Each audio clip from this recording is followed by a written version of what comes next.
3-4 বছৰ পানী গৈ থকা পাইপডাল চফা কৰিবলৈকে বহুত ঘণ্টা সময় লাগে নহয়নে হেলাই ধৰি যায়গে তেতিয়ালে এটোটো জনম হাজাৰ হাজাৰ জনমৰ মল আৱৰ্জনা জমা হৈ আছে চফা হ'বলৈ সময় লাগিব ধৈৰ্যটো লাগিব কৰ্মকাণ্ড বুলি ক'লে কেৱল যজ্ঞ পূজা সেৱা ইত্যাদি কৰ্মকে বুজা নাযায় ব্যক্তি এজনে ৰাতিপুৱা শুই উঠাটো কৰ্ম ৰাতিপুৱা তেওঁ সাৰ পালে হয়নে শুই উঠি তেওঁ কি কৰিব শুই উঠি কি কৰিব সেই চিন্তাটো সেই ব্যৱস্থাটো কিহে কয় কৰ্মকাণ্ডই কয় 1000 পা ফুল সংগ্ৰহ কৰি পেলাই এটোপাল মৌ তাৰ পৰা এখন মৌচাক সৃষ্টি কৰিলে কিন্তু অধিক সংগ্ৰহ কৰাৰ বাবে কাৰোবাৰ বাবে হি সেই সংগ্ৰহ শত্ৰুৰ ভাৱত হৈ পৰিল কোনোবাই কাটি লৈ গ'ল হেকানে কেতিয়াও জ্ঞানীজনে অধিক সঞ্চয় কৰিব নালাগে আজিৰ সমাজত কোনোবাই ক'লে এটো পাগল হল বুলি ক'ব বেশানো কাৰোবাৰ গুৰু হ'ব পাৰেনে ভাগৱতে কোৱা কথা 24 জন গুৰু শুনিবলৈ অকমান অদ্ভুত লাগে আমিও চোন 3 জন গুৰু কথাই পাইছো আদ্য গুৰু বলে পিতৃ মাতৃ শিক্ষা গুৰু দীক্ষা গুৰু নহয়নে এইজন অৱদিতে আকৌ 24 জন গুৰুৰ কথা কৈছে দৰ্শনটো চাও সেই দৰ্শনটোকে উদ্ধৱৰ আগত ভগৱন্ত প্ৰস্তুত কৰিবলৈ গৈ আছে সেই 24 জন গুৰু বুলি কওঁতে মহাৰাজ যদু হসকিত হল যে 24 জন গুৰু থাকিব পাৰে নে এজন মনুষ্যৰ বোলে হয় মহাৰাজ মোৰ 24 জন গুৰু আছে তেতিয়ালে সেই 24 জন গুৰু কোননো আপুনি পৰিচয় দিয়কচোন তেতিয়া সেই অৱধূত ভিক্ষুজনে পোন প্ৰথমতে কৈছিল যে মোৰ প্ৰথম গুৰু হৈছে এই আকাশ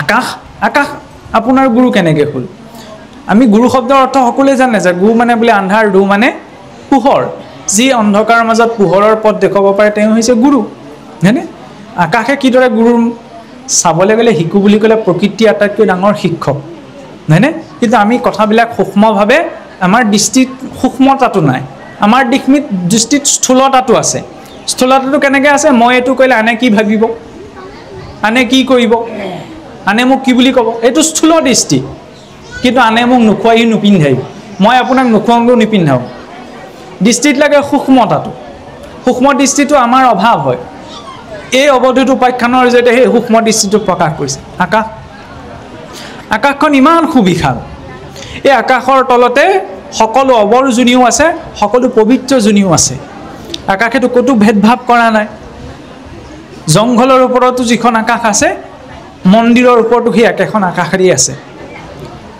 মন্দিৰৰ ওপৰত যি আকাশে যি বৰষুণ পেলায় সেই জংঘলৰ ওপৰত বা অপবিত্ৰ স্থানৰ ওপৰতো সেই একে পানীয়ে পৰে এই যিটো সমদৃষ্টিৰ দৰ্শন এইটো মই আকাশৰ পৰা শিকিলোঁ সেইবাবে আকাশো মোৰ বাবে গুৰু তাৰ পাছত ক'লে বোলে জলো মোৰ বাবে গুৰু জলৰ পৰা মই কি শিকিলোঁ জলৰ নিৰ্দিষ্ট নিজা কোনো স্থিতি নাই যিটো পাত্ৰত ৰখা যায় জলে সেইটো আকাৰেই লৈ লয় গতিকে যিজন জ্ঞানী ব্যক্তি সেই জ্ঞানী ব্যক্তিজনে যিজন কম বয়সীয়া আমি যে কওঁ সৰুৰ লগত সৰু ডাঙৰৰ লগত ডাঙৰ যিজন ব্যক্তি যেনে স্থিতিত আছে তেওঁৰ লগত তেনেকুৱা হৈ যায় তাৰ অৰ্থ এটো নহয় যে অসৎ ব্যক্তি এজনৰ লগত অসৎ হ'বলৈ কৈছে নি কোনোবা এজনে মদ খাই আছে তেতিয়ালে জ্ঞানী ব্যক্তিজনে তেওঁৰ লগতে দেখুৱায় মিলিবলৈ বুলি মদ খাবলৈ আৰম্ভ কৰি দিব নি নহয় তেওঁৰ প্ৰতিও সমান দৃষ্টিয়ে ৰাখিব যিটো জ্ঞানীজনৰ প্ৰতি দৃষ্টি ৰাখিছে তাৰ অৰ্থ এটো নহয় ভাগৱতৰ পদত পৰৱৰ্তী অংশটো যে প্ৰকাশ কৰা হৈছে ব্ৰাহ্মণ চাণ্ডালক দৃষ্টি একতুল তাৰ পৰা কি ব্ৰাহ্মণজন আৰু চাণ্ডালজনক একেলগে তুলনা কৰা হৈছে নি নাই খোৱা মানে ক'ব বিচৰা হৈছে কি ব্ৰাহ্মণজনত যি আত্মা আছে সেই চাণ্ডালজনতো একে আত্মাই আছে হয়নে শ্ৰীগাল হিয়াল কুকুৰটোত যি আত্মা আছে মনুষ্যটো সেই একে আত্মা আছে সেই সমদৃষ্টিৰ দৰ্শন মই জলৰ পৰা শিকিলোঁ গতিকে জলো মোৰ বাবে গুৰু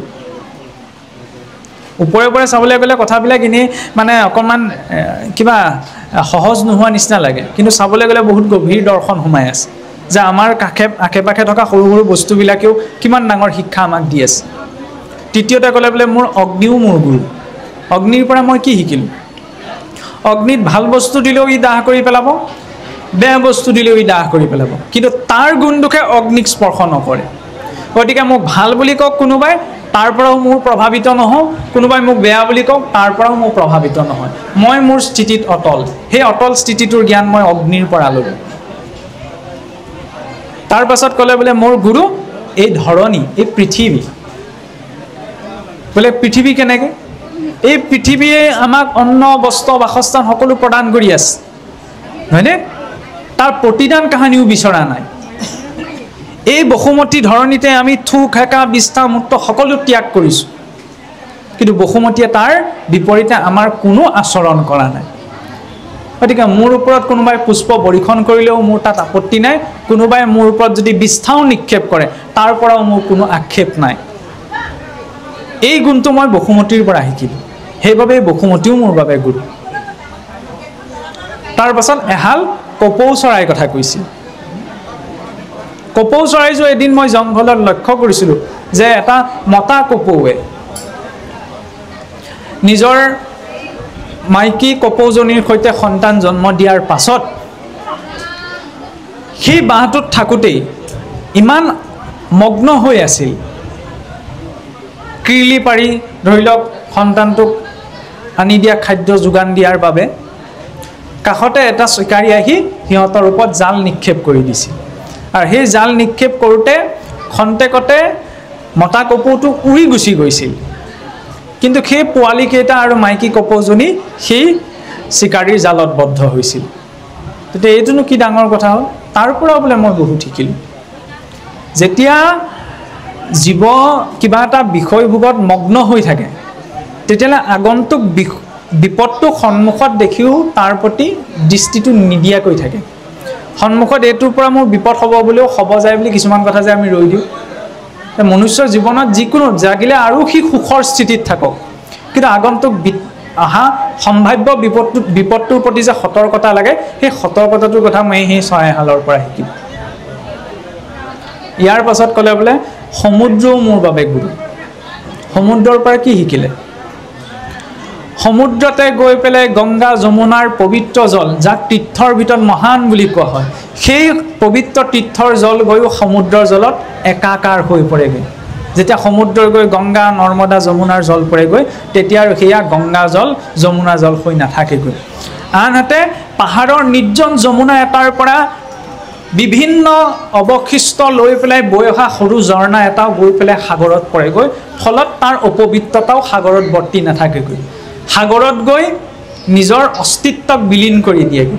সেই অস্তিত্ব বিলীনৰ কথা মই সাগৰৰ পৰা শিকিলোঁ, হয়নে? যিদৰে ভগৱন্তৰ আশ্ৰয়ত সকলো অস্তিত্ব শূন্য হৈ যায়, ইয়াত কোনো কাৰো পিতৃ মাতৃ পুত্ৰ ভাৰ্যা ইত্যাদি ইত্যাদি কোনো নহয়, সকলো ঈশ্বৰৰ ভক্ত, সকলো ঈশ্বৰৰ সেৱক, নহয়নে? ইয়াততো বেলেগ পৰিচয় নাই। গতিকে সাগৰত যেতিয়া মিলিত হ'ল সাগৰ হৈ গ'ল, নহয়নে? কৃষ্ণত যেতিয়া অৰ্পিত হৈ গ'ল কৃষ্ণময় হৈ গ'ল। তাত আকৌ দ্বিতীয় এটি তত্ত্বৰ একো ব্ৰহ্ম দ্বিতীয় নাস্তি, দ্বিতীয় এটি সত্তাৰ তাত অস্তিত্ব নাই। এই গুণ মই সাগৰৰ পৰা শিকিলোঁ। আটাইতকৈ ডাঙৰ কথাটো এইটোৱেই যে সেই ঋষি দত্তাত্ৰেয়ই এগৰাকী বেশ্যাকো নিজৰ গুৰু বুলি কৈছিল। আজিৰ সমাজত কোনোবাই ক'লে এইটো পাগল হ'ল বুলি ক'ব। বেশ্যানো কাৰোবাৰ গুৰু হ'ব পাৰেনে? ভাগৱতে কোৱা কথা। কিন্তু তাৰ বিপৰীতে আকৌ আমাৰ সমাজত কিছুমান বিপৰীত ধাৰণা চলি থাকে। শিকিব পাৰোঁ বুলি ক'লে অতি অধজনৰ পৰাও কিবা এটা শিকিব পাৰি, অসুবিলাকৰ পৰাও শিকিব পাৰি নহয়। শিৱনাক্ষই ইমানখিনি উৎপাত কৰিছিল যদিও মাতৃকটো অপমান কৰা নাছিল। শিকিব লাগে। দেৱতাবিলাকৰ পৰাতো পিছত শিকিব লাগে, অন্ততঃ অসুৰীয়া নকৰাকেইটাকেতো শিকিছোঁ। যেতিয়া শুক্ৰাচাৰ্য গৈছিল আসনৰ পৰা উঠি দিছিল দৈত্যসকলে, অকণমান সংস্কাৰটো আছিল সিহঁতৰ ভিতৰত, নহয়নে? হিৰণ্যকশিপুৰ হিৰণ্যাক্ষক বধ কৰাৰ পাছতহে নাৰায়ণক শত্ৰু বুলি ভাবিলে, ভায়েকক হত্যা কৰাৰ বাবে। আজিকালি আকৌ ককাই ভাইৰ মাজত কেতিয়াবা মিলাপ্ৰীতি অভাৱো দেখা যায় নহয়, মাটি বাৰী ইত্যাদি কিবা কিবি কাৰণত লৈ। অসুৰেও ভাতৃপ্ৰেমটো আছিল অসুৰৰ মাজত, আজিকালি যদি নাইকিয়া হৈ গৈছে, হয়নে? শিকো বুলি ক'লে সকলোৰে পৰা শিকিব পাৰি। বেশ্যাৰ কথা কিয় কৈছিল?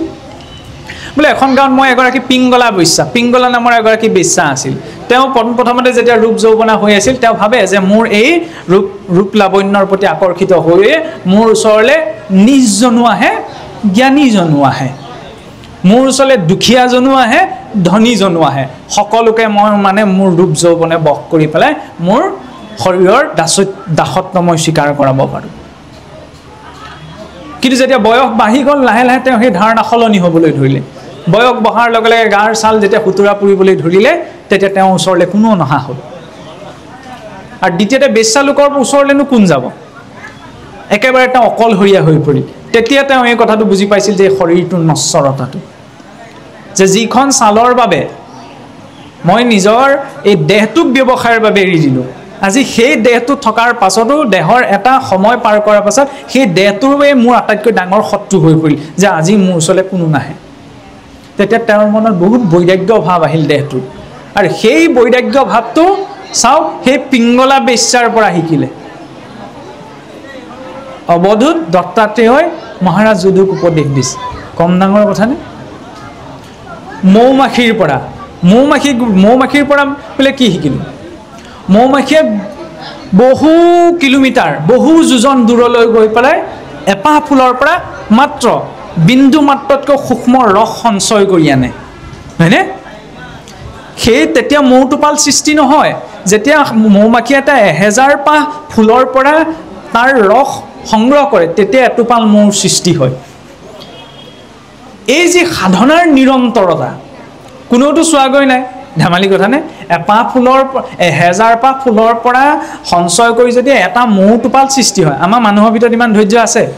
মৌ সৃষ্টি কৰা বাদে দিয়ক, আন কিবা এটা কৰাৰ ধৈৰ্য নাই। কিন্তু মৌমাখিটোৰ পৰা মই এইটো শিকিলোঁ যে মৌমাখিটোৱে যদি 1000 পাহ ফুলৰ পৰা সঞ্চয় কৰা পাছতে এটোপাল মৌ সৃষ্টি কৰিব পাৰে, ইমানখিনি সময় দিব পাৰে, তেতিয়াহ'লে মই নিজৰ উপাসনাৰ জীৱনটোত কিয় মই সময় নিদিম, কিয় নিষ্ঠা নাৰাখিম? এই গুণটো মই সেই মৌমাখিৰ পৰা শিকিলোঁ। আনহাতে মৌচাককো গুৰু বুলি কৈছে। মৌচাকৰ পৰা কিয় শিকিলোঁ? কাৰণ অধিক সঞ্চয়, যেতিয়া অধিক সঞ্চয় হৈ যায় তেতিয়াহ'লে কি হয়, সেই মৌচাক কোনোবাই কাটি লৈ যায়। 1000 পাহ ফুল সংগ্ৰহ কৰি পেলাই এটোপাল মৌ, তাৰ পৰা এখন মৌচাক সৃষ্টি কৰিলে, কিন্তু অধিক সংগ্ৰহ কৰাৰ বাবে কাৰোবাৰ বাবে সি সেই সংগ্ৰহ শত্ৰু ভাৱত হৈ পৰিল, কোনোবাই কাটি লৈ গ'ল। সেইকাৰণে কেতিয়াও জ্ঞানীজনে অধিক সঞ্চয় কৰিব নালাগে। গীতাটো সেইকাৰণে কি কৈছে, বিহ বুলি কি কৈছে?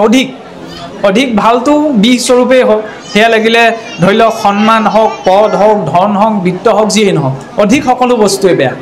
অধিক যে সংগ্ৰহ কৰিব নালাগে, অৰ্থাৎ নিজৰ প্ৰয়োজনীয় বস্তুকেইটাহে লাগে। সেই গুণটো মই সেই মৌমাখিৰ পৰা শিকিলোঁ। হৰিণকো নিজৰ গুৰু বুলি কৈছে। হৰিণৰ পৰা কি ক'লোঁ? হৰিণৰ ভিতৰতে বোলে সংসাৰৰ আটাইতকৈ সুগন্ধিকৰ দ্ৰব্য কস্তুৰী সোমাই থাকে, কিন্তু হৰিণজনীয়ে কি বুলি ভাবে? সেই কস্তুৰীৰ সুগন্ধি অন্য ক'ৰবাত আছে বুলি বিচাৰি ফুৰে, কিন্তু সেই কস্তুৰীৰ গোন্ধ নিজৰ ভিতৰতে সুপ্ত হৈ থাকে। সেই কথা হৰিণজনীয়ে জানিব নোৱাৰে। ঠিক তেনেদৰে ভগৱন্ত সকলোৱে আমাৰ অন্তৰতে আছে, কিন্তু আমি বাহিৰত বিচাৰি ফুৰোঁ। আমি কেতিয়াও অন্তৰ্মুখী হৈ বিচাৰ কৰিব নিবিচাৰোঁ যে আচল পৰম ব্ৰহ্ম তত্ত্ব আমাৰ নিজৰ ভিতৰতেই আছে। এই গুণটো মই সেই হৰিণজনীৰ পৰা শিকিলোঁ। ইয়াৰ পৰা কুৰৰ পক্ষী শেন চৰাইৰ কথাও কৈছিল। আমাৰ কথাৰে কথা কয় নাই বোলে, হেন যিমান ওপৰত নুৰক সদায় বোলে মৰাহতহে চকু, নহয়নে? শেনটোৱে আপোনাৰ যিমান ওপৰত উৰিলেও সদায় দৃষ্টিটো ক'ত দিয়ে? ক'ত মৰাহ আছে। গতিকে উদ্দেশ্য যদিয়ে অসৎ হয়, তেতিয়াহ'লে ব্যক্তিজনৰ স্থিতিটো যিমান উচ্চস্তৰীয় নহওক কিয়, সদায় সেই অসৎটোতহে দৃষ্টি থাকিব। আৰু তাৰ পৰা যে বাচি থাকিব লাগে, সেই কথাটো মই সেই শেনৰ পৰাও শিকিলোঁ। কাৰণ সি ওপৰৰ মৰাহ বিচাৰিহে ঘূৰি ফুৰিছে। গতিকে অসৎ ব্যক্তিজনে আৰু যিমান শ্ৰেষ্ঠ নাথাকক, সদায় অসৎ স্থানটোৱেতো বিচাৰি ফুৰিব, হয়নে নহয়? মদ খোৱা ব্যক্তিজনে আৰু আপুনি কিবা ভাল অনুষ্ঠান পাতক, পিককৈ গৈ ক'তনো মদ আছে সেইটোৱে বিচাৰিবলৈ যাব, নহয়নে? সেই গুণটো যাতে, সেই অভ্যাসটোৰ যাতে বশৱৰ্তী নহয়, সেই গুণটো মই সেই পক্ষী বা কুৰৰ পক্ষীৰ পৰা মই শিকিলোঁ। মকৰাৰ কথা কৈছিল। মকৰাই বোলে যিদৰে নিজে জালখন সৃষ্টি কৰে আৰু সময়ত সেই জালখন নিজৰ ভিতৰত সমাৱেশো কৰি লয়। গতিকে জ্ঞানী ব্যক্তিজনৰ এইটো লক্ষণ হ'ব লাগিব, যি তেওঁ নিজে প্ৰকাশ কৰিছে তাকো নিজৰ ভিতৰত সমাৱেশ কৰি ল'ব লাগিব। কেনেকৈ সমাৱেশ কৰি লোৱা? মানে আমি কিবা এটা কাম কৰিলে এৰি দিওঁ, কি হয় হ'ব আৰু, সেইটো নহয়। যিদৰে ভগৱন্ত কৃষ্ণই যদু বংশক বিশ্বাস কৰিলে, যেতিয়া কৰ্ম সম্পাদন নিজৰ লগত লৈ গৈছে, আমি আকৌ এৰি থৈ যাওঁ। পুত্ৰ ভাৰ্যা এৰি থৈ যোৱাৰ কথা কোৱা হোৱা নাই, আমি কৰ্মৰ সংকল্পবিলাক এৰি থৈ যাওঁ, আমি ফলবিলাক ইয়াত ভুগিবলৈ এৰি থৈ যাওঁ।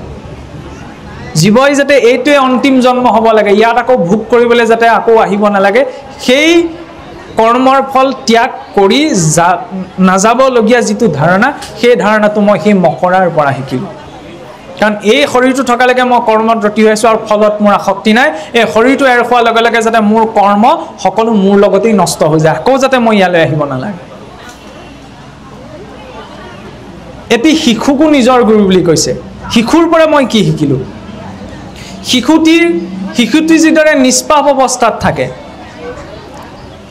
পিতৃ মাতৃয়ে তাক খাবলৈ যোগাৰ দিছে তাক সুবৰ্ণৰ খাতত খুৱাইছে তাক মাটিত খুৱাই ৰাখিছে তাৰ পৰা যিদৰে সেই শিশুটি প্ৰভাৱিত নহয় যদিও সি মনুষ্য শৰীৰ প্ৰাপ্ত কৰিছে গতিকে জ্ঞানী ব্যক্তিজনে সেই শিশুৰ অৱস্থাটো সকলো সময়তে আমাৰ কয় নে শিশুসুলভ মন সেই শিশুসুলভ মনটো বৰ্তাই ৰাখিব পাৰিব লাগে কোনোবাই কিবা এটা ক'লে শিশু এটিক যদি কোনোবাই টানকৈ ক'লে সি প্ৰতিশোধৰ ভাৱনা ৰাখে জানো নাৰাখে কিন্তু বুদ্ধিটো বিকাশ হোৱাৰ লগে লগে আমি মানুহে প্ৰতিশোধৰ ভাৱনা ৰাখোঁ গতিকে সেই শিশুসুলভ ভাৱনাটো লাগে কাৰণ যাতে কাৰোবাৰ প্ৰশংসাৰ পৰাও মই বিচলিত নহওঁ বা প্ৰভাৱিত নহওঁ আৰু কাৰোবাৰ নিন্দাৰ পৰাও যাতে মই বিচলিত নহওঁ এগৰাকী গৃহিণী যুৱতীৰ পৰা কাহিনীটো এনেদৰে উল্লেখ পোৱা যায় যে সেই গৃহস্থৰ ঘৰখনলৈ বুলি এজন আলহী কেইজনমান গৈছিল আৰু আলহী কেইজন যাওঁতে কি হৈছিল যেতিয়া তেওঁলোকৰ বাবে ব্যঞ্জন প্ৰস্তুত কৰি আহিছিল সেই যুৱতীগৰাকীয়ে তেতিয়া তেওঁ বহুত হাতত খাৰু পিন্ধি আছিল বোলে খাৰু পিন্ধি থাকোঁতে কি হৈছিল ইটো সিটো কৰোঁতে খাৰুবোৰ খুব বাজে সৰহকৈ খাৰু পিন্ধি আছে তেতিয়া বাজি থাকোঁতে বোলে বৰ বাজি আছে এপাত এপাতকৈ খুলি থওঁতে শেষত ভাবিলে যে দুখন হাতত দুপাত খাৰুৱেই থাকক তেতিয়া খাৰুৰ শব্দ নহয় তেতিয়া সেই চাওক দৰ্শনটো চাওক এগৰাকী মহিলাই কিবা এটা বনাবলৈ যাওঁতে খাৰুযোৰ বাজি আছে কাৰণে খাৰু এপাত এপাতকৈ খুলি মাত্ৰ দুখন হাতত দুপাত খাৰু পিন্ধি আছে কিন্তু দৰ্শনটো ইমান সূক্ষ্ম তেওঁ তাকো সেই যুৱতীগৰাকীক গুৰু বুলি বৰণ কৰিছে কাৰণ তেওঁ সেই কৰ্মটোৰ পৰাও শিকিব পাৰিছে কি বুলি শিকিলোঁ বোলে বৰ বেছি মানুহ লগত লৈ সাধন মাৰ্গত আগবাঢ়িব পৰা নাযায় তেতিয়ালৈ বৰ বেছি খুটুং খাটাং বাজি থাকে বুজি পাইছেই নহয় মানে সাধন মাৰ্গটোত এখিনি লৈ পেলাই আগবাঢ়িলে ঢেৰ খুটুং খাটাং বাজে সেইকাৰণে তাত অকলে দুপাত খাৰু পৰমাত্মা আৰু জীৱাত্মা সেই দুজন অকলেহে আগবাঢ়িব লাগিব ভক্তি মাৰ্গটো এই উপাখ্যানখিনিৰ জৰিয়তে কি কৰিলে উদ্ধৱক মানসিকভাৱে প্ৰস্তুত কৰি লৈছে কাৰণ তেওঁক ভক্তিৰ জ্ঞান দিবলৈ গৈছে তেওঁক বুজাবলৈ গৈছে কাৰণ চাওকচোন যেতিয়া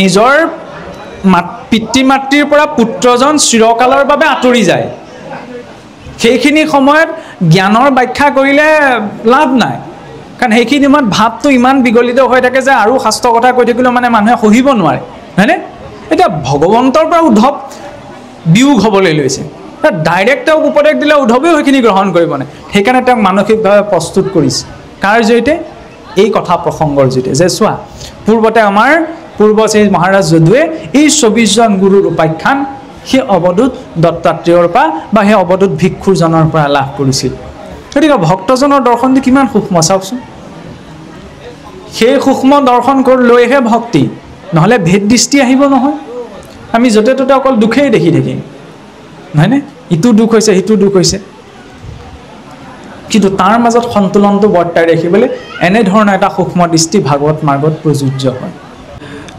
এতিয়া ভগৱন্ত কৃষ্ণই উদ্ধৱক দিয়া ভক্তিৰ মূল উপদেশত পোনপ্ৰথমতে উদ্ধৱৰ সন্মুখত এই কথাই প্ৰকাশ কৰিছে যে জ্ঞান কৰ্ম ভকতি কহিলো কৰি ভেদ ভকতি পৰম পন্থ দিলো পৰিচ্ছেদ যে জ্ঞান কৰ্ম তাৰ আগমুহূৰ্তত যে জ্ঞান কৰ্ম ভকতি ভগৱন্তক প্ৰাপ্তিৰ তিনিটা মাৰ্গৰ কথা আমি জানো যে কৰ্ম মাৰ্গেও পাব পাৰি জ্ঞান মাৰ্গেও পাব পাৰি ভক্তি মাৰ্গেও পাব এই তিনিওটা বিষয়ে বহলকৈ বিতংকৈ ক'বলৈ গৈ ইয়াত সংক্ষিপ্ত কৰা হৈছে যে জ্ঞান কৰ্ম ভকতি কহিলো কৰি ভেদ এই তিনিওটা মাৰ্গৰ কথা ক'বলৈ যাওঁতে তাৰ মুখ্যতম সাধন ৰূপত কি দেখুৱাইছে ভকতি পৰমপন্থ দিলো পৰিচ্ছেদ কৰ্ম মাৰ্গ মানে কিনো পূজা পাতল যজ্ঞ দান এইখিনি কৰ্ম মাৰ্গ নহয় আচলতে আমাৰ এটা দৰ্শন ভুলকৈ প্ৰচলিত হৈ আছে কৰ্মকাণ্ড বুলি ক'লে কেৱল যজ্ঞ পূজা সেৱা ইত্যাদি কৰ্মকে বুজা নাযায় ব্যক্তি এজনে ৰাতিপুৱা শুই উঠাটো কৰ্ম ৰাতিপুৱা তেওঁ সাৰ পালে হয়নে শুই উঠি তেওঁ কি কৰিব শুই উঠি কি কৰিব সেই চিন্তাটো সেই ব্যৱস্থাটো কিহে কয় কৰ্মকাণ্ডই কয় কাণ্ড মানে ক্ৰিয়া হয়নে যদিও সাধাৰণ অৰ্থত মানুহে পূজা জপ যজ্ঞ এইবিলাককে কৰ্মকাণ্ড বুলি বুজে কিন্তু মূলত কৰ্মকাণ্ডৰ বিস্তৃত ব্যাখ্যা বা বিস্তৃত স্বৰূপটো হৈছে প্ৰত্যেক মনুষ্যই জীৱনটোত আচৰণ কৰা কৰ্ম সকলো কৰ্মকাণ্ডৰ ভিতৰতেই পৰে হয়নে তেতিয়ালে ঘোষাত এটা কথাটো উল্লেখ কৰিছে মহাপুৰুষে যে বেদৰ বিহিত কৰ্ম কৰিবাক ভকতৰ যোগ্য নৈ যদি মোহ হইয়া কৰে ধৰ্ম কৰ্ম ভকতিত ভ্ৰষ্ট হৈ বোলে বেদ বিহিত কৰ্ম যদি ভক্তজনে কৰে তেতিয়াহ'লে বোলে ভক্তিত ভ্ৰষ্ট হ'ব এনেকুৱাটো কথাটো আছে সেইখিনি সময়ত দৃষ্টিকোণটো কি কাৰণ প্ৰতিটো কথাৰে দৃষ্টিকোণ কিমান সুকীয়া সুকীয়া বেদ বিহিত কৰ্ম কৰিব ভকতৰ যোগ্য নৈ বেদ বিহিত কৰ্ম কোনবিলাক যিবিলাক কৰ্ম নীতি নিয়মৰ এটা ব্যৱস্থাৰ মাজত আছে ভকত বুলি ক'লে বিৰক্তজনৰ কথা কোৱা হৈছে নহয়নে বিৰক্তজনে শাস্ত্ৰ বিহিত কৰ্ম কৰাৰ কোনো প্ৰয়োজনীয়তা নাথাকে যিটো আকৌ ঘোষাৰ কথাতেই প্ৰকাশ কৰা হৈছে যে অবিৰক্ত ভকতৰ বেদ লংঘিবাৰ দুখ জানিবাহা ইহাক নিশ্চয় পৰম বিৰক্ত যিটো কৃষ্ণৰ ভকত বৈল্য তাৰ অৰ নাহিকে নিৰ্ণয় ভকতজন হৈছে পৰম বিৰক্ত যিদৰে শব্দটোতো আকাৰ ইকাৰ নাই মনৰ চিন্তাটো আকাৰ ইকাৰ কোনো ধৰণৰ নাই সেইজন হৈছে ভক্ত নহয়নে ব শব্দে ভগৱন্ত ভয় বিমোচন ক শব্দে কৃষ্ণৰ ভক্তিত তেওঁ পাৰ্গত হ'বলৈ ত শব্দে তৰণৰ সামৰ্থ্যতা যিজন ৰাখে তেনেজন বিৰক্ত বা বৈৰাগ্যৰ স্থিতিত থকা ভক্তক ভকত বুলি কোৱা হৈছে আমি যদিও ভকত শব্দটো সামাজিক স্তৰত প্ৰয়োগ কৰোঁ কিন্তু তাৰ প্ৰয়োগ হোৱাৰ যিটো গভীৰতাৰ স্তৰ সেইটো হৈছে পূৰ্ণ বৈৰাগ্যৰ স্তৰ গতিকে যিজন পূৰ্ণ বৈৰাগ্যৰ স্তৰত আছে তেওঁ শাস্ত্ৰবিহিত বেদবিহিত কৰ্ম নকৰিলেও দুখ নাই কিন্তু যিজন সংসাৰৰ ক্ৰিয়া কৰ্মৰ দ্বাৰা প্ৰভাৱিত সংসাৰৰ পোৱা নোপোৱাৰ দ্বাৰা প্ৰভাৱিত হয় তেওঁ বেদবিহিত কৰ্ম কৰিলে দুখনীয় হ'ব সেইটো একেবাৰে সহজ কথা সেইবাবে তাত কোৱা হৈছে যে ভকতজন যিজন পৰম বিৰক্তৰ স্তৰত আছে বা যিজন পৰম বিৰক্ত হৈ গৈছে তেওঁ বেদবিহিত কৰ্ম কৰাত তেওঁ অধিকাৰ নাই কাৰণ কি কোনটো উদ্দেশ্যত কি কৰ্ম কৰা যায় সেইবিলাকততো তেওঁ কোনো ধৰণৰ দৃষ্টি নিদিয়ে কাৰণ সংসাৰৰ সৈতে তেওঁৰ কোনো ইচ্ছাই নাই সংসাৰজনিত কিন্তু যাৰ সংসাৰজনিত ইচ্ছা আছে তেওঁ বেদবিহিত কৰ্মক ত্যাগ কৰিব নোৱাৰে আপোনাৰ মোৰ আছে নাই বুলি ক'ব নোৱাৰো কিন্তু তাতো এটা কথা আছে কৰ্মকাণ্ডৰ ব্যৱস্থাই কোনটো কৰ্মৰ কি কি উদ্দেশ্য আছে এই সমূহৰ বিষয়ে ক'লে জ্ঞান কাণ্ডই কি ক'লে যে আত্মাক পৰমাত্মাক নিজৰ বুদ্ধিৰ বলত চিন্তা কৰি কিদৰে জীৱই মুক্তি পাব পাৰে দ্বিতীয় স্কন্ধৰ এটা পদটো যেতিয়া ৰজা পৰীক্ষিতে শুকদেৱক সুধিছিল যে সংসাৰ তৰি যোৱাৰ পথ কি কি আছে তেতিয়া শুকদেৱে এটা কথা কৈছিল যে সংসাৰত তৰণ পথ আছে অসংখ্যত সংসাৰ তৰি যোৱাৰ পথ অসংখ্য আছে কিন্তু তাত এটা কথা আছে কি অনেক বিঘিনিতাটো দুষ্কৰ সাক্ষাৎ সেই অন্য বিভিন্ন মাৰ্গবিলাক দুষ্কৰ কাৰণ সহজ ৰূপত যদি আমি চাওঁ কৰ্মকাণ্ডৰ জ্ঞানকাণ্ডক কিয় উপেক্ষা কৰা হ'ল কাৰণ কৰ্মৰ জৰিয়তে আমি ভগৱন্তক জানিব নোৱাৰোঁ কাৰণ আমি কেনেকুৱা কৰ্ম কৰিছোঁ ভগৱন্তই কেনেকুৱা কৰ্ম কৰিছে সেইবাবে কৰ্মকাণ্ডক উপেক্ষা কৰা হৈছে জ্ঞানকাণ্ড জ্ঞানো অভিমান অহংকাৰৰ কাৰণ হ'ব পাৰে যে মই জানিছোঁ মই বুজিছোঁ হয়নে সেইবাবে নিজৰ জ্ঞানৰ অভিমানটো লৈতো ভগৱন্তক জনা সম্ভৱ নহয় সেইবাবে কি কৰিছে ভক্তি মানে কি সমৰ্পণ কিন্তু ভক্তি কৰা মানে যে কৰ্মকো এৰি দিয়া হ'ল জ্ঞানকো এৰি দিয়া হ'ল এনে নহয় ভক্তিতে জ্ঞান কৰ্ম দুইটা জড়িত হৈ আছে যেনেকৈ নামখাৰ গাওঁতে নামখাৰ গোৱাটোতো এটা কৰ্ম হয়নে খালি তাত সমৰ্পণ ভাৱটো যুক্ততা হোৱাৰ বাবে সি ভক্তিৰ সংজ্ঞা পাইছে শৰাইখন অৰ্চনা কৰাটো সেইটোতো কৰ্ম কাৰণ তাতো জ্ঞানৰ প্ৰয়োজন আছে চাউল মুঠি কিদৰে দিব শৰাই পাতখন কিদৰে দিব তাতো জ্ঞান লাগিব হয়নে জ্ঞানো আছে কিন্তু সেই জ্ঞান কি ভক্তিযুক্ত জ্ঞান ভক্তিবিহীন জ্ঞান কৰ্মক উপেক্ষা কৰা হৈছে কিন্তু ভক্তিযুক্ত জ্ঞান কৰ্মক উপেক্ষা কৰা হোৱা নাই গতিকে আমি কৰ্মটো সকলোৱে কৰিবই লাগিব জ্ঞানো আমাক লাগিব কিন্তু তাত যাতে ভক্তিটো যুক্ত হৈ থাকে ঈশ্বৰৰ প্ৰতি সমৰ্পণ ভাৱটো যুক্ত হৈ থাকে সেই কথাটো আমাৰ জীৱনত স্পষ্ট ৰূপত প্ৰয়োজন হ'ব তেতিয়াহ'লে উদ্ধৱে প্ৰশ্ন কৰিছে হয়নে তেতিয়াহ'লে তোমাৰ সন্মত পৰত যদি প্ৰভু একমাত্ৰ ভক্তিয়েই শ্ৰেষ্ঠ তেতিয়াহ'লে ঋষি সমস্তৰ কিয় একমতি নাই ঋষিসকলৰ কিয় এটা মত নহয় কিছুসকলে জ্ঞানে গতি কয় কিছুসকলে কৰ্মে গতি কয় নহ'লে কিছুসকলে ধ্যানে গতি কয় তেতিয়া ভগৱন্তই প্ৰকাশ কৰি গৈছে যে জ্ঞান কৰ্ম যে চাৰিও বেদৰ তাৎপৰ্য কি একমাত্ৰ চাৰিও বেদৰ তাৎপৰ্য ভগৱন্ত কৃষ্ণকে ব্যাখ্যা কৰাটো চাৰিও বেদৰ সকলো কৰ্ম কাৰ বাবে উৎসৰ্গিত হৈছে ভগৱন্ত কৃষ্ণৰ প্ৰতি এইটো বুজাত ভুল হৈ গ'ল যে ঋষিসকলৰ মতত পাৰ্থক্য কিয় হৈ পৰিল যে যেতিয়া জ্ঞান আৰু কৰ্ম ঈশ্বৰ প্ৰাপ্তিৰ বাদ দি পেলাই অন্য কিবা প্ৰাপ্তিৰ বাবে হৈ পৰে তেতিয়াহ'লে মতবিলাক ভিন্ন হৈ যায়। কিন্তু যদি জ্ঞান কৰ্ম উদ্দেশ্য ঈশ্বৰ প্ৰাপ্তি হৈ যায় তেতিয়াহ'লে সেয়া লৌকিক এটা কৰ্মকাণ্ড লৌকিক এটা জ্ঞানকাণ্ডৰ মাজত নাথাকেগৈ। যেনেকৈ অধিক স্পষ্টকৈ বুজিবলৈ একাদশৰে নিমি নৱসিদ্ধ সংবাদৰ এটি বৰ সুন্দৰ পদ। যেতিয়া ৰজা নিমিয়ে নৱসিদ্ধক সুধিছিল যে ভাগৱত ধৰ্মনো কি, তেতিয়া সেই নৱসিদ্ধই এই উপদেশটি সেই নিমি ৰজাক প্ৰদান কৰিছিল যে কবিনি গদতি শুনিও সম্প্ৰতি কহো বেদান্তৰ মৰ্ম স্বভাৱে যি কৰে সুমত পদান যজ্ঞ ব্ৰত সদাচাৰ কায় বাক্য মনে যতে কাচৰে লৌকিক বৈদিক কৰ্ম হুয়া শুদ্ধ ভাৱে ঈশ্বৰ কৃষ্ণত অৰ্পিব শিৱ ধৰ্ম নিত্য নৈমিত্তিক যত জাতি ধৰ্ম আশ্ৰমৰ যত কৰ্ম কৃষ্ণতৰে পিলে হিউ হুৱে জানা মহাভাগৱত ধৰ্ম। যে ভক্তিৰ সমৰ্পণ ভাৱটো যদি হোম তপ জপ যজ্ঞ সকলো ক্ষেত্ৰতে প্ৰযোজ্য হৈ যায় আৰু সেইখিনি কৃষ্ণৰ অৰ্থে আচৰণ হয় তেতিয়া সিও ভগৱত ধৰ্মলৈ পৰিৱৰ্তন হয়। কিন্তু অন্য উদ্দেশ্য কৰি যদি সেইখিনি আচৰণ হয় তেতিয়াহ'লে তাত বিঘিনি আছে, ছিদ্ৰ আছে। কৃষ্ণক দি দিলে কৃষ্ণৰ দায়িত্ব, নহয়নে? যেনেকৈ ধৰি লওক কাৰোবা বিশেষজ্ঞ ব্যক্তি এজনৰ তৎপৰতাত যদি যেনেকৈ ডক্টৰৰ ধৰি লওক মেডিকেল পঢ়ি থকা ষ্টুডেণ্টবিলাকে ধৰি লওক স্পেচিয়েলিষ্ট ডক্টৰ এজনৰ আণ্ডাৰত ট্ৰেইনিং লয়, তেতিয়াহ'লে সেই ছাত্ৰসকলৰ দায়িত্বটো শিক্ষণ বা পদ্ধতিগত যিখিনি শিকিবলগীয়া আছে তাৰ দায়িত্বটো সেই ছিনিয়ৰ ডক্টৰজনে লয়। যেতিয়া এই সমস্ত কৰ্ম কৃষ্ণৰ অৰ্থে কৃষ্ণত অৰ্পণ কৰা হ'ব তেতিয়া গোটেই দায়িত্বটো তেওঁ, তেতিয়া তাক গুণ দুখে স্পৰ্শ নকৰে। কিন্তু যদি অন্য উদ্দেশ্য লৈ কৰা হয় তেতিয়াহ'লে সি বিঘিনি জন্মাব। আৰু তাৰ পাছতো এটা কথা স্পষ্ট হ'বলৈ কোৱা হৈছে, তেতিয়াহ'লে কি হোম তপ জপ যজ্ঞ কলি যুগতটো বিড়ম্বন বুলি কৈছে, এতিয়া পাঠে কৈ গ'ল নহয়নে একমাত্ৰ ভকতিহে মোক পাব পাৰে। একমাত্ৰ ভকতি বুলি কওঁতে আমি এইটো কথা মানে চিন্তা কৰাটো প্ৰয়োজন, একমাত্ৰ ভকতি মানেনো কি বুজিছোঁ?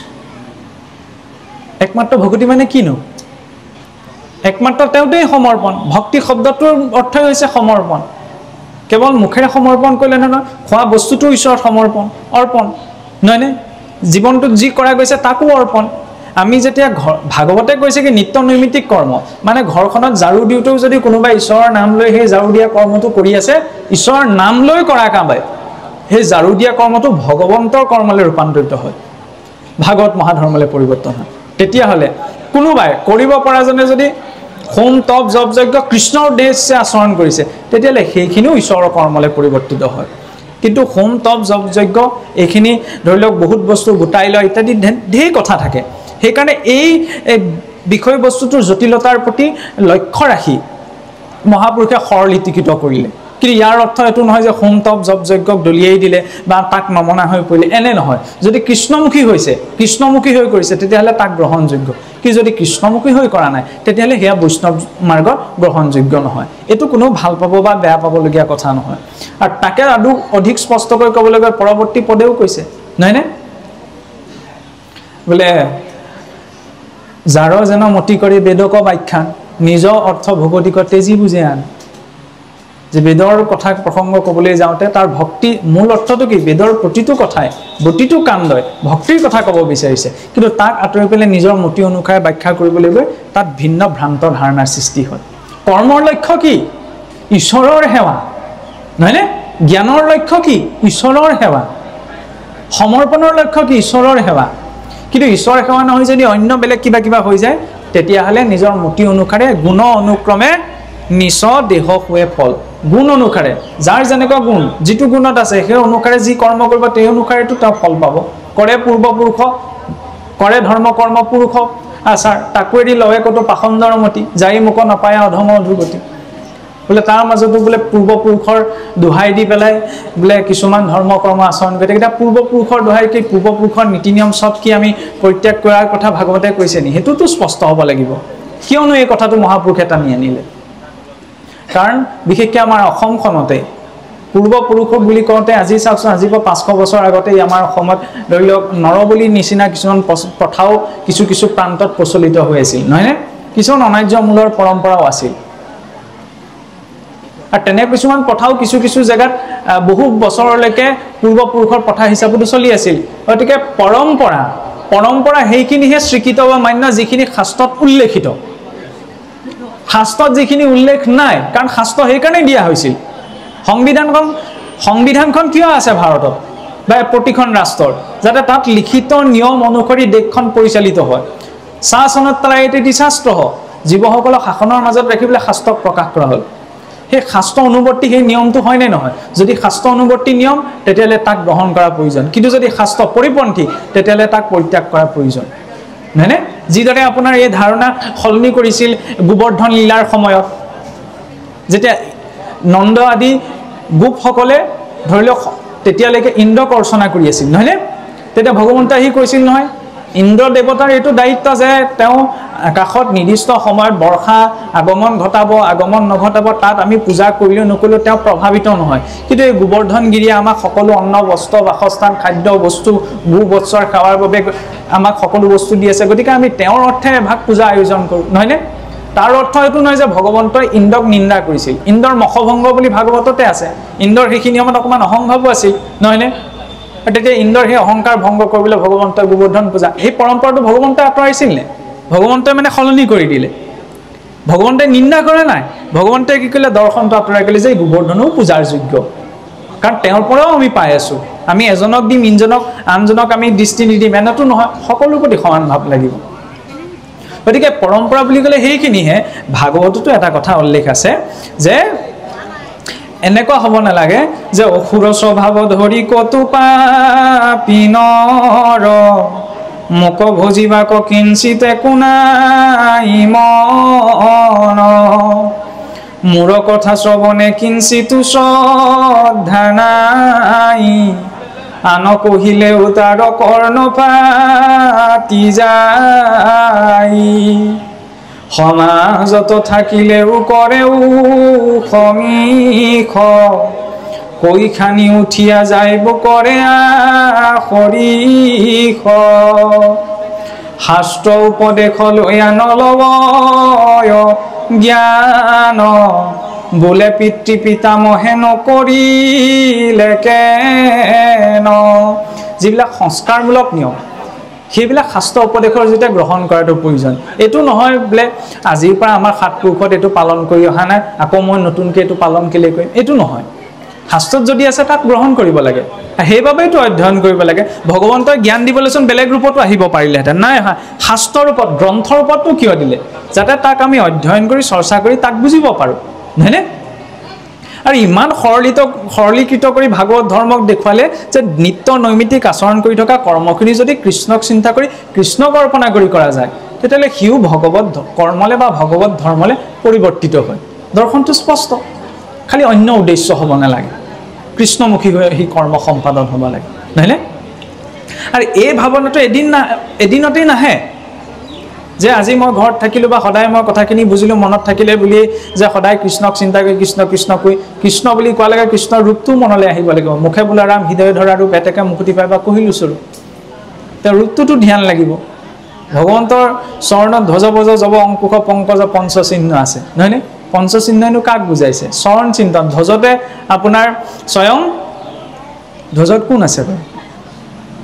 লক্ষ্মী নাই জানো? ব্ৰজত ইন্দ্ৰ নাই জানো? সমস্ত শক্তিচোন তেওঁৰ চৰণতেই আছে। তেওঁ চৰণ চিন্তনতে সমস্ত সিদ্ধি হৈ যায়।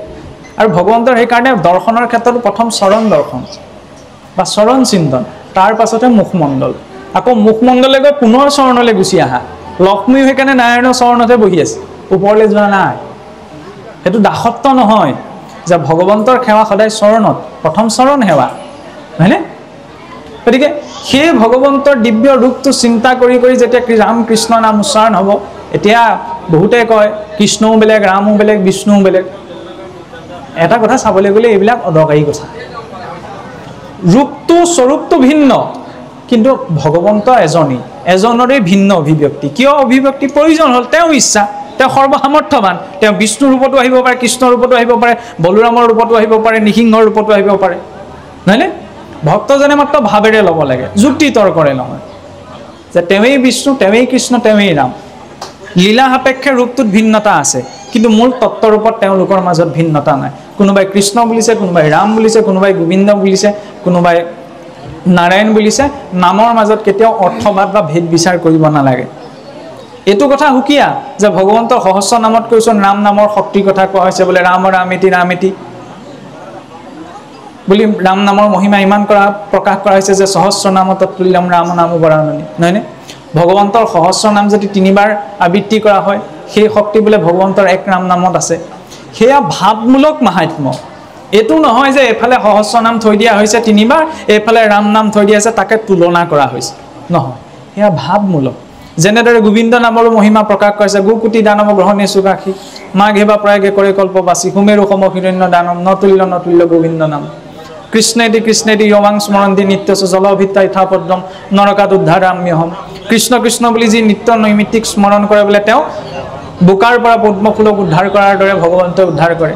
নামক উচ্চাৰণ কৰাৰ মহিমা ক'ত আছে? ইয়াতে ইমানজন লোক বহি আছে, কাৰো নাম নাজানো, কাৰোবাৰ নামটো কৈ দিলে ক'ব নে যে মই আমুক বুলি, নহয়নে? পটককৈ ছিগনেল নিমিলে, কাৰণ বহুত জনমৰ জমা হৈ আছে নহয় ইয়াত মল। সকলো চফা হ'বলৈ এদিন লাগিব নহয়। এই 3-4 বছৰ পানী গৈ থকা পাইপডাল চফা কৰিবলৈকে বহুত ঘণ্টা সময় লাগে, নহয়নে? হেলাই ধৰি যায়গৈ। তেতিয়াহ'লে এইটোতো জনম জনম হাজাৰ হাজাৰ জনমৰ মল আৱৰ্জনা জমা হৈ আছে, চফা হ'বলৈ সময় লাগিব, ধৈৰ্যটো লাগিব। এইটো নহয় যে দুদিনমান মনটো ভাল লাগি থাকিলে কাৰণ কৃষ্ণ ভক্তিত গত গত তাৰপৰা সদায় এখন কোনে কৰি থাকে, এইটো বিশ্বাসে মিলে হৈ তৰ্কে বহুত মানিবওতো লাগিব। ঘৰৰ গোঁসাই ঘৰ ঠাইখনত যদি লেতেৰা পেতেৰাকৈ থৈ দিওঁ, তেতিয়াহ'লে ঈশ্বৰ মানে কেনেকৈ হ'ল? ঈশ্বৰ আছে বুলিতো ভাৱ কৰিব পাৰিব লাগিব। যদি ঈশ্বৰ আছে বুলি মই ভাবিছোঁ, লেতেৰাকৈ থ'ম জানো? ঘৰৰ গা ধোৱা ঘৰটো ইমান লেতেৰাকৈ নথওঁচোন, গা ধোৱা ঘৰটো চফাকৈ লাগে। ঈশ্বৰৰ স্থানখন চফাকৈ লাগিব, কাৰণ তাত ঈশ্বৰ আছে। সেই কথাটো মনটো ক'লেহে লাহে লাহে বিশ্বাসটো বাঢ়িব, নহয়নে? তাৰ পাছত আমি সৰ্বভূতত বিষ্ণুক দেখিবলৈ যাম। প্ৰথমতে এটা নিৰ্দিষ্ট স্থানতেইতো দেখি লওঁ। গতিকে পৰম্পৰা, নীতি নিয়ম, ধৰ্ম কৰ্ম সেইখিনিহে স্বীকৃত, আৰু পৰম্পৰা, নীতি নিয়ম, ধৰ্ম কৰ্ম সেইখিনিও স্বীকৃত হৈ যাব পাৰে যদি কৃষ্ণমুখী হৈ যায়, যদি কৃষ্ণ দৰ্পণা হৈ যায়। ঝাৰু দিয়া কৰ্মটো যদি ঈশ্বৰক অৰ্পণা কৰিলে ঈশ্বৰৰ কৰ্মলৈ ৰূপান্তৰিত হ'ব পাৰে। এটা কথা ঠিক যে হোম, তপ, জপ, যজ্ঞ এইবিলাকৰ যেতিয়া ভগৱন্তক কোৱাটো কঠিন, কাৰণ তাত বিভিন্ন ছিদ্ৰ ৰ'ব পাৰে, নহয়নে? কিন্তু ভক্তজনৰ যিদৰে ভাৱ, নিজৰ ঘৰখন এতিয়া চাবলৈ গ'লে গৃহস্থজনে সামৰ্থ্য অনুসাৰে সজাব পৰাব ন, কিন্তু ঘৰখনটো জীয়াই থাকিবলৈ ঘৰখন সজোৱাৰ প্ৰয়োজন নাই।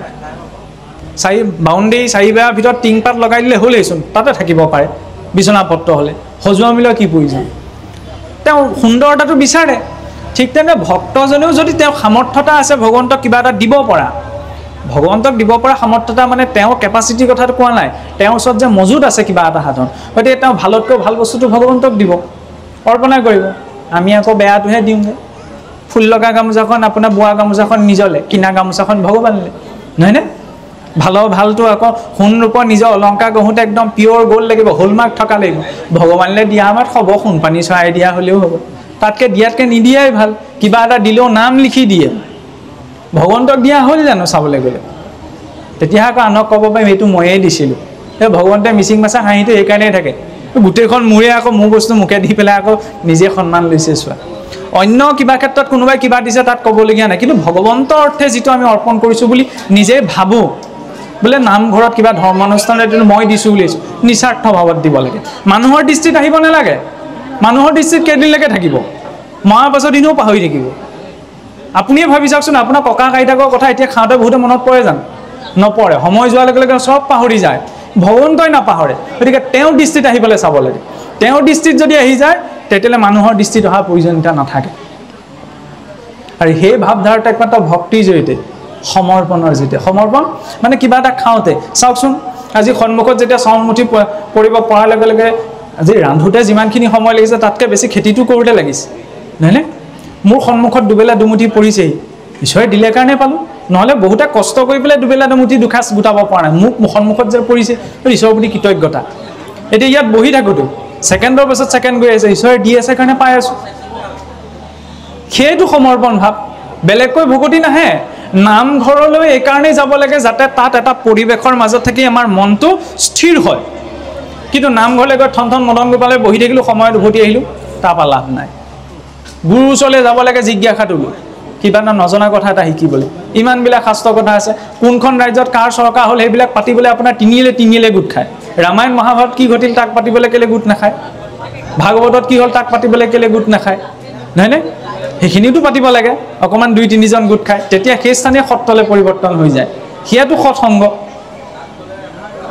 আৰু যদি সেই সৎসংগত থাকে, চাবচোন, যদি ৰূপটো যদি বৈষ্ণৱৰ হয়, কথা এটা কৈছোঁ, মই এতিয়া লং পেণ্ট চাৰ্ট এটা পিন্ধি পেলাই মোৰ লগৰকেইটা বা কাৰোবাৰ ওচৰলৈ উঠে যে ঢকা মাৰি মোক কথা এষাৰ ক'বহি পাৰিব, এইটো ইউনিফৰ্মত গ'লে পাৰিবনে?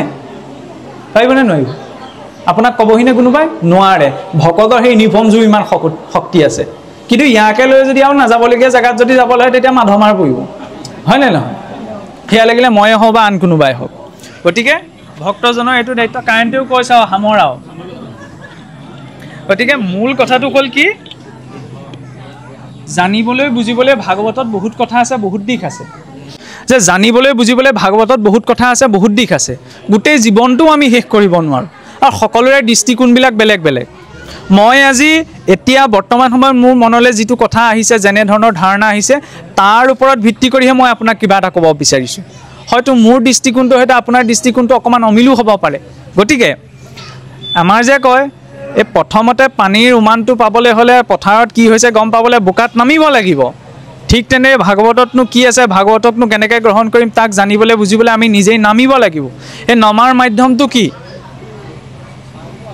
শেষত ভগৱন্তই উদ্ধৱক কাণে কাণে কৈ থৈ গ'ল যে মাধৱে বুলন্ত সখী দিলো পৰিছেদ, পঢ়ে হবে শাস্ত্ৰ যদি জানে চাৰিবেদ, কৰিবে নোৱাৰে মুত তথাপি ভকতি, নলবয়নৰে যাবে সন্তৰ সংগতি। যে চাওকচোন, যে উদ্ধৱক সকলো ভক্তিৰ উপদেশ দিয়াৰ পাছত আকৌ কৈছে কি, মাধৱে বুলন্ত সখী দিলো পৰিচ্ছেদ। পৰিচ্ছেদ মানে শেষ সিদ্ধান্ত নেকি? পঢ়ে হবে শাস্ত্ৰ যদি জানে চাৰিবেদ। সকলো শাস্ত্ৰও যদি কোনোবাই পঢ়িছে, চাৰিওবেদো যাৰ জ্ঞাত, কৰিবে নোৱাৰে মুঠ তথাপি ভকতি, তথাপি তেওঁ মোক ভক্তি কৰিব নোৱাৰে। নলবয়ে নৰে যাবে সন্তৰ সংগতি। সন্তৰ সংগতি, এতিয়া সন্তৰ সংগতি ক'ত বিচাৰি যাম? মনলৈ প্ৰশ্ন আহিব, আজি কলি যুগত জানো ইমান ভাল সন্ত আছে? সঁচাকৈ জানো ইমান শুদ্ধ সন্ত আছে? সেইটোতো সমস্যা। মই নিজকে ইমান শুদ্ধ বুলি কেনেকৈ ভাবি ল'লোঁ যে মই আনৰ শুদ্ধতা বিচাৰ কৰিবলৈ যাম? কথাটো বুজাত খেলি মেলি হৈছে নি বাৰু? নাই হোৱা। মই নিজকে ইমান শুদ্ধ বুলি ভাবিব নালাগে যে মই আনৰ শুদ্ধতা বিচাৰ কৰিবলৈ যাম, হয়নে? ভক্তিৰ দৃষ্টিৰে সকলো সন্ত। আৰু সৎসংগ মানে আৰম্ভণিটো এইটো কথা ওলাইছিলে, শেষতো মই এই কথাটো টানি আনিব বিচাৰিছোঁ। কেৱল সৎ ব্যক্তিজনৰ ওচৰলৈ যোৱাতে সৎসংগ নহয়, ভোজনতো শুদ্ধতা থাকিব লাগিব, সেয়া ভোজনৰ সৎসংগ। বাক্য বচনত শুদ্ধতা থাকিব লাগিব, সেয়া বচনৰ সৎসংগ। কাৰণ মই এখন মুখেৰে ভাগৱত পঢ়ি ইখন মুখেৰে যদি নামাতিবলগীয়া গোটেইকেইটা মাতি থাকোঁ, কি লাভ থাকিল? সেইখন মুখৰ ৰাম নাম ঈশ্বৰে গ্ৰহণ নকৰে নহয়। অন্ততঃ ইমানকণটো চিন্তা লাগিব, ঈশ্বৰে মুখখন দিছে ভাল কথা ক'বলৈ। অসুৰেও ইমান বেয়া মাত মতা নাছিল, গতিকে মই কেলৈ মাতিম? মাতিছিলে জানো? অসুৰে বেয়া মাত মতা নাছিল, মানুহে মাতে, হয়নে? সেইকণ সংস্কাৰ যদি আমি গোটাব পৰা, বাকী কি পৰিৱৰ্তন আনিম? আমি যদি মানুহ হৈ পেলাই সেই নিজৰ বাক্যকেইটাক যদি মই সংযম কৰিব নোৱাৰোঁ, বাকীবিলাক সংস্কাৰৰ কথাটো বহুত দূৰৰে কথা, হয়নে নহয়? ভাগৱতে সেইকাৰণে ভিতৰত খলকনি লগাই তোলে যে চিন্তা কৰা, এতিয়া নকৰিলে কেতিয়া কৰিবা? এতিয়াতো সময়। পিছত মৰাৰ পাছত ঈশ্বৰ নাই বুলি গম পালেও আমাৰ আপোনাৰ মোৰ বাবে দুখ নাই, কাৰণ গোটেই জীৱনটোচোন ঈশ্বৰৰ কথা শুনোতে, গাওঁতে, কহোঁতে, বুজোতে আনন্দ মনেৰে পাৰ হৈ গ'ল। যিজনে এইবোৰ বেলেগ বিশ্বাস নকৰাকৈ বহি আছে, মৰাৰ পাছত যদি ধৰিবলৈ হয় ঈশ্বৰে, সোধাই এৰিবনে? কাকো সোধাই নেৰে, কাৰণ কালৰ মূৰ্তিও তেওঁৱেই। এটা এটা বস্তুৰ হিচাপ লয়। অংক কৰাত বৰ ভাল, আমি ফেইল কৰিব পাৰোঁ, তেওঁ ফেইল নকৰে নহয়, হয়নে? কোনটো কৰ্ম ক'ত কেনেকৈ ভুগিব লাগিব, ইমান নিখুঁততা লাগিব। সেইবাবে কোৱা হৈছে আমি সম্পূৰ্ণ শুদ্ধ হ'বগৈ নোৱাৰোঁ নীতি নিয়মত, কিন্তু বিবেক এটা দিছে নহয়, তাৰ আধাৰত অন্ততঃ কি কৰিব লাগে, কি খাব লাগে, ক'লৈ যাব লাগে, কি ক'ব নালাগে, সেইকেইটা কথাটো অন্ততঃ বিচাৰ কৰিব পাৰোঁ। তেতিয়াহে ভক্তি প্ৰস্ফুটিত হয়। নিৰ্মল মনতে, যিদৰে নিৰ্মল জলতহে প্ৰতিবিম্বটো স্থিৰকৈ দেখা পায়, ঠিক তেনেদৰে মনটো নিৰ্মল হ'লে আৰম্ভণিতে ভাগৱতৰ শ্লোকে কয় নিৰ্মং চৰণাং শতাং, হৃদয়খন নিৰ্মল হ'ব লাগিব। হৃদয়ৰ নিৰ্মলতা ক'ৰ পৰা আহিব? শুদ্ধ অন্নৰ পৰা, শুদ্ধ বাক্যৰ পৰা, শুদ্ধ আচৰণৰ পৰা, শুদ্ধ সংগৰ পৰা। সংগটো বহুত ডাঙৰ কথা। কাণে কাণে উদ্ধৱক কৈ থৈ গ'ল, কৰ্ণতক হন্ত কথা কৃষ্ণে গৈ পকৰি, সৎসংগত পৰে নাই উপায় সম্প্ৰতি। সৎ ব্যক্তি এজন যদি কেনেবাকে আপোনাৰ মদ খোৱা মানুহ 3জন মানৰ লগত ৰৈ থাকিবলৈ হয়, দেখাজনে কি ভাবি যাব? তেওঁক ভাগৱত কথা বুজাবলৈ গৈছে বুলি ভাবিব নে তেওঁ ইবিল ল'বলৈ গৈছে বুলি ভাবিব? সংগটোত উপস্থিত হোৱাৰ লগে লগে সেইটো ভাবিলে। তাৰ বিপৰীতে আকৌ অসৎ ব্যক্তিজনে যদি সৎসংগত আহি বহি থাকেহি, তেতিয়াহ'লে তেওঁক বাৰু কোনোবাই অসৎ বুলি জ্ঞান কৰিবনে? নকৰে। মানে বাহ্যিক উপস্থিতিটোৱে জীৱৰ প্ৰতি দৃষ্টিকোণটো সলনি কৰি দিয়ে। সঁচাকৈ যেতিয়া আমি প্ৰকৃততে সৎসংগক উদ্দেশ্য কৰি যাম, ভাল স্থানলৈ যাব লাগে, সৎসংগলৈ যাব লাগে, ভাল কথা এটা পাতিব লাগে।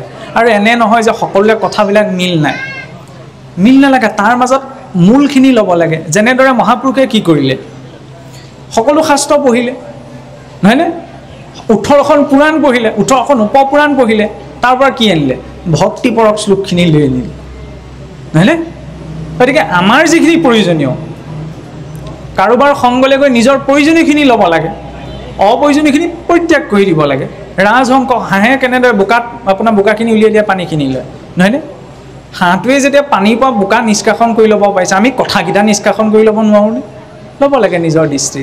আৰু তাৰ বাবে অকণমান শাস্ত্ৰ চৰ্চা, মোৰ ব্যক্তিগত মোৰ দৃষ্টিৰ ফালৰ পৰা চাবলৈ গ'লেতো আমাৰ ভাগৱত ভাগটো ধৰি লওক গৃহত আমি এই অনুষ্ঠানটোৰ কথা বেলেগ, ইভাগে আমাৰ ধৰি লওক গৃহস্থী ঘৰখনত ভাগৱত ভাগ পাঠ কৰাতকৈ পোনপ্ৰথমতে আমি ধৰি লওক নিত্য নৈমিত্তিক সদায় পুৱা গধূলা গোসাঁই ঘৰত অকণমান ঘৰৰ মানুহকেইজনে ভক্তি ৰত্নাৱলী, ভক্তি প্ৰদীপ, নহয় ভক্তি ৰত্নাকৰ, এইবিলাক গ্ৰন্থ চাগে কিছুমানে বেটুপাতেই দেখা নাই। 500 বছৰ পাৰ হৈ গ'ল, এতিয়া ছপা যন্ত্ৰও ওলাই গ'ল আৰু বিচাৰিবলৈও নাযায়। ক'ৰবাত যদি দান দিবলৈ লিখে তেতিয়াহে বিচাৰি যাব কিছুসকলে। কিয় দিলে? তাত জীৱনৰ সূত্ৰখিনি আছে, অকণমানটো জানিবলৈ চেষ্টা কৰিবলৈ। আজি বাহিৰত লোকসকল আহি পেলাই ইয়াত অধ্যয়ন কৰিছেহি, আমিতো নিজৰ সংস্কৃতি অধিকাৰ ৰূপত পাইছোঁ, নিজৰ সামৰ্থ্য অনুসাৰে অকণমান চৰ্চা। কাৰণ যেতিয়া মানে ভগৱন্ত সম্পৰ্কীয় কথাবিলাক জনা শুনা হয়, এতিয়া চাওকচোন এনেই অকণমান মনটো ভাল লাগি থাকেনে? আজিৰ যুগত হৈছে নিজৰ মনটোক মানে শান্ত কৰি ৰখা, মনটোক আনন্দিত কৰি ৰাখিব পৰাটো হৈছে আটাইতকৈ ডাঙৰ এটা মানে সমস্যা।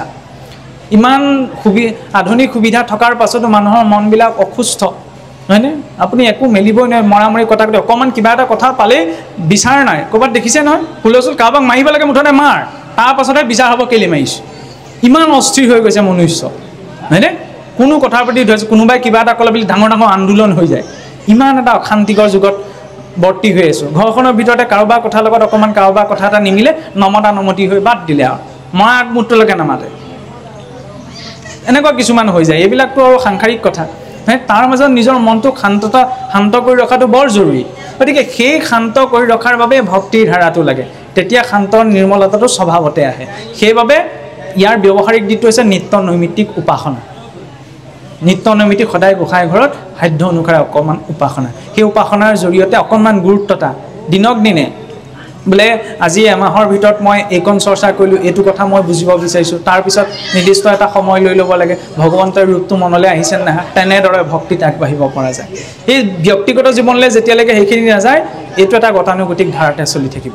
গতিকে আপোনাৰবোৰ হৈছে কাৰণে আজি গৃহস্থই অনুষ্ঠানবিলাক পাতিলে ইমান সময় বহি থাকিলে, বেলেগ কথা কোৱাহেঁতেনতো বহি নাথাকে। সকলোৱে নিজৰ জীৱনৰ প্ৰয়োজনীয় কামকেইটা এৰিটো ইয়াত বহি আছেহি। ইয়াৰ পৰাতো আপোনাৰ গৃহস্থই আপোনাৰ বোলে 1000 টকা বা 100 টকা দি নপঠায়, নহয়নে?